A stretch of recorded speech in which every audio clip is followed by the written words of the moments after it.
सुरुवातीला एक अतिशय महत्त्वाची बातमी आहे। बेळगावातील एका खासगी कार्यक्रमात राष्ट्रवादीचे अध्यक्ष हॉस्पिटलच्या उद्घाटन प्रसंगी बोलताना शरद पवारांनी जय कर्नाटकचा नारा दिलाय। आणि विशेष म्हणजे त्यानंतर नाट्य संमेलनाच्या उद्घाटन सोहळ्यादरम्यान दिलेल्या भाषणात समारोप करताना शरद पवारांनी जय महाराष्ट्राचा उल्लेख मात्र कटाक्षाने टाळलाय। एकीकडे शरद पवारांच्या अशा भूमिकेमुळे असे नेते असतील तर सीमा प्रश्न सुटणार तरी कसा, असा प्रश्न उपस्थित होतोय।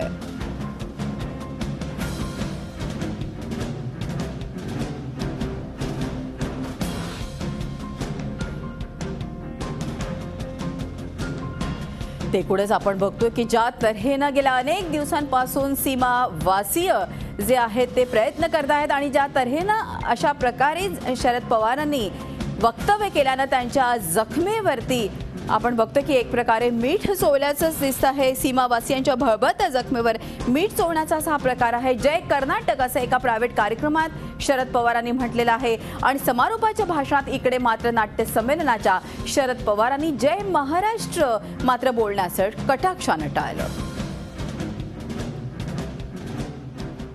सगळ्यांची रजा घेतो। जय हिंद, जय कर्नाटक, जय महाराष्ट्र। जय हिंद, जय कर्नाटक, जय महाराष्ट्र। जय हिंद, जय कर्नाटक, जय महाराष्ट्र। सर्व कलाकारांना मी अंतःकरणापासून शुभेच्छा देतो आणि आपली रजा घेतो। जय हिंद, नमस्कार। जय हिंद, नमस्कार। जय हिंद, नमस्कार। तर आपण बघतोय की ज्या तऱ्हेनं भळभळती जी जखम होती बेळगाववासियांची त्यावरती एक प्रकारे अशा प्रकारचं आपण बघितलं कशा तऱ्हेनं शरद पवारांनी पॉज घेतला आणि जय महाराष्ट्र म्हणण्याचं कटाक्षाने टाळलं। बेळगाव इथं आयोजित केलेल्या या 95व्या अखिल भारतीय नाट्य संमेलनाच्या समारोपाच्या वेळी अर्थातच शरद पवारांनी हे वक्तव्य केलेलं आहे। एकूणच या संदर्भात अधिक चर्चा करण्यासाठी थेट जाऊयात। आपले प्रतिनिधी आहेत बेळगावात प्रताप नाईक। प्रताप, आपण बघतो की एकीकडे अर्थातच उद्धव ठाकरे यांनी देखील टाळलं आणि आता शरद पवारांचं असं हे वक्तव्य अगदी जय हिंद म्हटल्यावर एक पॉज घेतला आणि कटाक्षाने त्यांनी जय महाराष्ट्र म्हणण्याचं टाळलं। खरोखरच सीमावासियांच्या जखमेवरती एक प्रकारे मीठ चोळणं आहे। काय एकूणच भावना आहेत सीमावासियांच्या?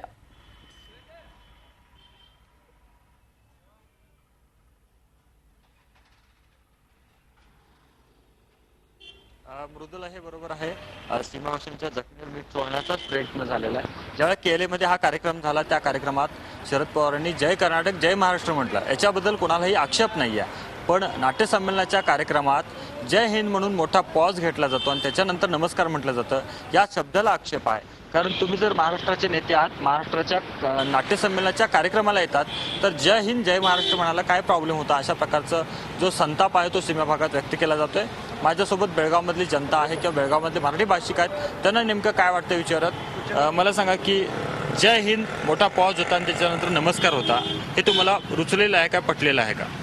खरं म्हणजे असे एवढे मोठे नेते सीमा भागात येतात आणि ज्या एका वैयक्तिक कार्यक्रमात जातात जय हिंद, जय कर्नाटक म्हणतात आणि इथं मराठी कार्यक्रमासाठी येऊन जर त्यांनी जय हिंद एवढंच म्हणतात ना, जय मराठ म्हणत नाहीत, ह्याच्याबद्दल सीमा भागामध्ये संतापाची लाट नाही। खरोखरच आम्हाला सीमा भाग महाराष्ट्रातनं जे नेते येतात त्यांच्या तोडून फक्त जय महाराष्ट्र म्हटल्यानंतर आमचं अंग फुलून जातं आहे। आणि आज काय ते शरद पवार साहेबसारखे जर हे नेते येऊन इथं येऊन असल्या एका कार्यक्रमात जातात आणि मराठी ज्या कार्यक्रमाला लोक तिथं आतुरतेनं वाट पाहतात जय महाराष्ट्र ते ऐकण्यासाठी, हे जर हे त्यांनी त्यांच्या तोंडून येत नसेल, खरोखरच चितलं त्यांना शरद पवार साहेबांनी असं करायचं नको होतं। आणि हे खरोखरच आमच्या काळजाला एक बाण सुटलेलं सगळं वाटलं आहे आणि म्हणून आम्हाला काय एकदम नाराजी आहे त्याच्यावर। तुम्हाला काय वाटतं? वास्तविक आता मराठी माणसांच्या ज्या वेदना आहेत या वेदनांची कदर कोणाला आहे की नाही असा प्रश्न निर्माण होतो।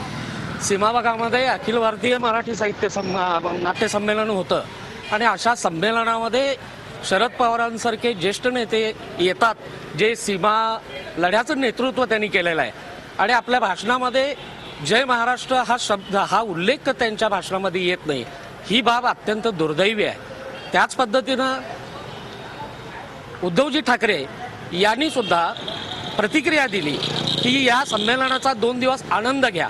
अरे 58-59 वर्ष मराठी माणसं इथं दुःख झेलतायत, 59 वर्ष दुःख झेलत असताना 2 दिवसाचा आनंद घेऊन काय करायचा आहे? हा नेमका प्रश्न प्रत्येक मराठी माणसांच्या हृदयाला पीळ घालणार आहे. वास्तविक पाहता मुख्यमंत्री सुद्धा येऊन गेले. मुख्यमंत्र्यांनी सुद्धा मिळमिळीत भाषण केलं. मराठी माणसांना इथल्या जी मरगळ आलेली आहे किंवा त्यांच्या मनामध्ये जी विषण्णता आहे ही दूर सारण्याचं काम या नेत्यांनी करणं गरजेचं आहे.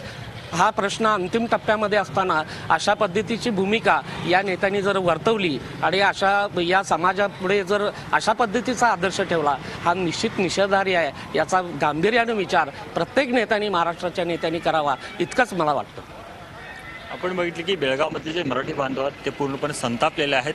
एकीकडं शरद पवार म्हणतायत जय कर्नाटक, पण जय महाराष्ट्र म्हणाला त्यांची जीभ जड का होते अशा प्रकारची एक भावना ते व्यक्त करतायत. दुसरीकडं मुख्यमंत्री आले पण मुख्यमंत्र्यांनी सीमा प्रश्नासंदर्भात काहीच भूमिका स्टेजवरून मांडली नाही. त्याच्यासुद्धा कुठेतरी खंत या सगळ्या सीमावाशांच्या मनामध्ये आहे. आणि उद्धव ठाकरेंनी या बेळगावच्या नाट्यसंमेलनाच्या समारोपाच्या कार्यक्रमाला पाठ फिरवली त्याचासुद्धा राग या सगळ्या मराठी बांधवांना आलेला दिसतोय. निश्चितच ज्या तऱ्हेनं आपण बघतोय गेल्या अनेक दिवसांपासूनचा सीमावासियांचा लढा सुरू आहे. आत्ताच ज्या तऱ्हेने एखाद्याने म्हटलं की एक प्रकारची मरगळ आली आहे, एक प्रकारची उदासीनता आली आहे. तर एकूणच या संदर्भात प्रताप यांच्याशी आपण बोलणार आहोत. मराठी एकीकरण समितीचे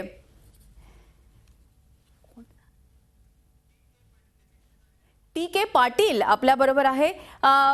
पाटील सर, आपण ज्या तऱ्हेनं बघतोय की एकीकडे सीमावासियांचा लढा सुरू आहे, त्यांना कुठेतरी मरगळ आलेली आहे आणि त्या संदर्भात शरद पवार यांच्यासारखे नेते जय हिंद म्हणतात मात्र जय महाराष्ट्र म्हणताना त्यांना मोठा पॉज घ्यावा लागतो. मात्र जय महाराष्ट्र शब्द त्यांच्या तोंडून उच्चारला गेला नाही.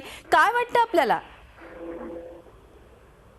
शरद पवारने जे मराठी नाट्य संमेलनामध्ये आपल्या भाषणामध्ये भाषण करत असताना शेवटच्या घटकेमध्ये त्यांनी ज्यावेळा जय हिंद असं म्हणाले आणि त्याच्यानंतर जय महाराष्ट्र म्हणण्यामध्ये ते अडखळले. महाराष्ट्राच्या सीमा प्रश्नाच्या लढ्यामध्ये हे अग्रेसर आणि भीष्माचार्य म्हणून ज्यांच्याकडे आम्ही पाहतो ते शरदजी पवार बेळगावला आले आणि त्याने कर्नाटक की जय हे केलीच्या कार्यक्रमामध्ये म्हणाले कर्नाटक की जय. आणि तीच भूमिका मराठी नाट्य संमेलनामध्ये जय महाराष्ट्र म्हणण्याची गरज होती आणि म्हटलं तर चुकीचं नव्हतं. कारण त्यांनी कन्नड सक्तीच्या वेळा आंदोलन केलं आणि त्या ठिकाणी 7 बळी गेले, हुतात्मे झाले. असं असताना सीमा भागामध्ये ज्यांच्याकडनं एक नेतृत्व आहे अशी अपेक्षा आम्ही करतो त्यांनी या ठिकाणी महाराष्ट्र जय महाराष्ट्र म्हटलं असतं तर अतिशय सीमा भागामध्ये आनंद झाला असता. त्यांची ही दुटप्पी भूमिका आहे असं चित्र काल सर्वांना दिसून आलं. आम्हाला अशी अपेक्षा नव्हती की शरदजी पवार नजीकच्या काळामध्ये हा प्रश्न सोडवण्यामध्ये अग्रेसर राहतील आणि हा प्रश्न निकालच करतील अशी आमची भूमिका असताना देखील शरद पवारच्या एका महान नेत्यांना ज्यानं सीमा प्रश्नासाठी लढाई केला, आंदोलन केला आणि दिल्लीमध्ये महाराष्ट्राचं नेतृत्व केलं अशा एका नेत्यानं काल जे वक्तव्य केलं आणि अडखळत जे बोलले त्याची जे घृणास्पद आहे, चुकीचं आहे. तेव्हा महाराष्ट्र एकीकरण समितीच्या वतीनं आम्ही कोणत्या अपेक्षा त्यांच्याकडे बाळगायच्या हा प्रश्न सुप्रीम कोर्टात असताना देखील अशा प्रकारची भूमिका शरदजी पवार यांनी घ्यायला नको होती आणि अशी भूमिका घेतल्यामुळे संपूर्ण सीमा भागामध्ये एक वेगळ्या प्रकारचा संदेश पोहोचलेला आहे. तेव्हा आम्ही इथून पुढे अशी अपेक्षा करतो ही जी बोटची भूमिका शरद पवारांनी सोडून महाराष्ट्राचं नेतृत्व दिल्लीमध्ये मान न चुकवता 7 महिन्यांना जगलं पाहिजे ही आमची अपेक्षा आहे. सीमा प्रश्नाच्या बाबतीत कोर्टामध्ये जे चळवळ चालू आहे, कोर्टामध्ये केस चालू आहे आणि याच्यामध्ये जाती नात्याने लक्ष घालून हा प्रश्न विनाविलून सोडवला पाहिजे अशी आमची अपेक्षा आहे. काल जे काय वक्तव्य केलं आणि त्यांनी भाषण करताना अडखळले जय हिंद म्हणत असताना जय महाराष्ट्र अगदी खरं. आम्ही तुमच्या भावना समजू शकतो. महाराष्ट्र एकीकरण समितीचे नेते टी.के. पाटील आपल्याबरोबर होते. धन्यवाद पाटील सर आमच्याशी बोलल्याबद्दल. तर एकूणच आपण बघतोय की शरद पवारांचा मोठा नेता, एक मुरब्बी नेता तो येतो आणि त्यांनी अर्थातच जय महाराष्ट्र म्हणताना अशा प्रकारचा पॉज घेणं म्हणजे खरोखरच कर्नाटक वासियांच्या सीमावासियांच्या भळभळत्या जखमेवरती एक प्रकारे मीठ चोळल्यासारखा आणि त्यांचा संताप आपण बघू शकतो. शरद पवार काय म्हणाले ते ऐकूयात. सगळ्यांची रजा घेतो. जय हिंद, जय कर्नाटक, जय महाराष्ट्र. जय हिंद, जय कर्नाटक, जय महाराष्ट्र. जय हिंद, जय कर्नाटक, जय महाराष्ट्र. सर्व कलाकारांना मी अंतःकरणापासून शुभेच्छा देतो आणि आपली रजा घेतो. जय हिंद, नमस्कार. जय हिंद, नमस्कार. जय हिंद, नमस्कार. झी 24 तास रहा एक पाऊल पुढे.